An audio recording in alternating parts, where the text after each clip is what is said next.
that is needed. But you certainly know that this race is all but done when it comes to the Republican nomination. And I think the question as we approach Super Tuesday becomes when Nikki Haley is going to drop out, because ultimately this is what is expected now in the political horizon for the Republican Party now. Eamon, I wish I was watching you talk to me. I have no idea what you were. Oh, now I can hear you. Say that again. I would say I'll give you the shorter version, and that was for me. When does Nikki Haley drop out of this race, given what we just saw, and given the fact that we're approaching Super Tuesday with this insurmountable lead by Donald Trump in the overall delegate count? Yeah, I think come Super Tuesday, Eamon, it's going to be virtually impossible for Governor Haley to stay in the race. It's a huge chunk of the nation that will vote, a huge chunk of the delegates awarded. And I can't remember which state. There's so many graphics on the screen. Right. I think it was Missouri. 100% of the vote in. He got 100% of the vote, all the votes, and she got zero. So I think comes Super Tuesday, the governor will have to have a heart-to-heart and bow out of the race. All right. Yeah, we'll see how that plays out. But, Jonathan, thank you so much for teeing us off tonight. Greatly appreciate your show, as always, my friend. Great to see you. And welcome to Ayman. We're going to begin with that breaking news. You just saw Jonathan and I discuss the news out of Idaho. NBC News projects that Donald Trump won the Republican caucus in a landslide, taking home 32 of the state's delegates. Of course, it follows a string of wins for the Republican frontrunner today. NBC News also projects that Trump won Missouri's GOP caucus, taking home 54 of that state's delegates. And the last time Missouri Republicans held caucuses to allocate delegates was back in 2012. But this time around, they actually switched the party's presidential nominating system to caucuses after failing to set up a primary during last year's legislative session. And the rest of Michigan's delegates, 39 in all, were also awarded to Trump today amid a complicated and chaotic convention process. We'll talk about that later. Now, you'll remember that Trump already won this week's Michigan Republican primary. But again, as I mentioned, it is complicated this year since Republicans hosted both a primary as well as a caucus to award their state's delegates. And that, of course, is because the state of chaos in Michigan state legislature voted last year to move their presidential primary up to February. But that didn't fall in line with what Republicans wanted, and certainly the Republican National Convention's rules. So local and national party officials basically landed on this hybrid method that we're watching play out this week. And of course, adding to the confusion in all of this, both the current and former Republican Party chairs in Michigan had planned for dueling delegates or dueling conventions, causing delegates to receive conflicting information.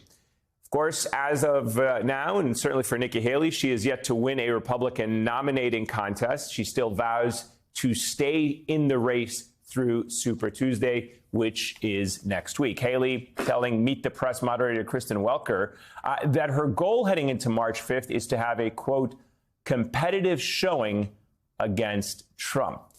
Let's start this hour with Shaquille Brewster, NBC News correspondent. He is in Grand Rapids, Michigan. Shaq, it's good to see you. So you are at the Republican convention speaking to us from there. Hardly a surprise with the way the results played out earlier today. Walk us through what they actually mean and what the Trump and Nikki Haley campaigns are saying about them.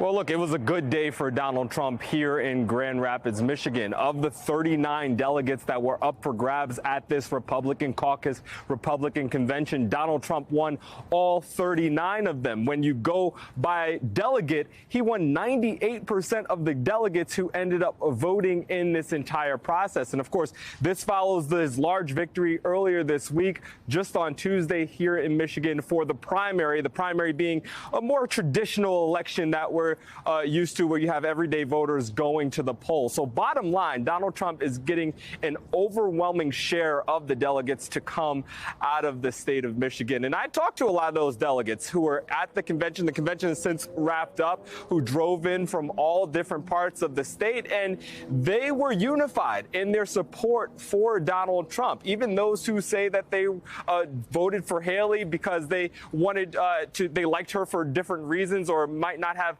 preferred Donald Trump, they said at the end of the day, they likely will be going to Donald Trump in the general election. This is Donald Trump continuing his march toward the nomination, toward Super Tuesday. We're looking ahead to that this upcoming Tuesday, and it's just another good day for Donald Trump here in the state of Michigan. A lot of back and forth in the state's convention. Walk us through the vibe there between what is happening in the Republican National Convention between the two opposing camps.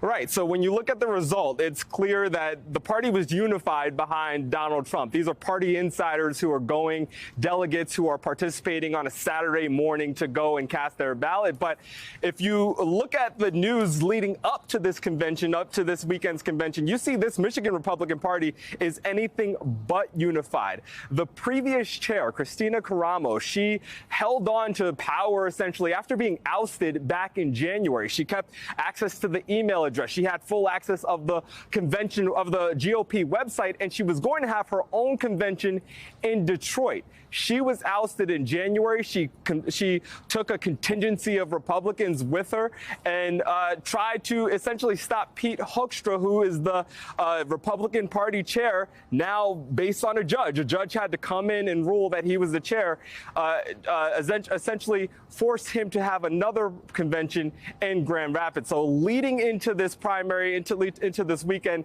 there was a lot of confusion over where the convention would take place, what city the convention would take place, but ultimately it happened here in Grand Rapids. Pete Hoekstra is the chair, and Donald Trump won in an overwhelming sense.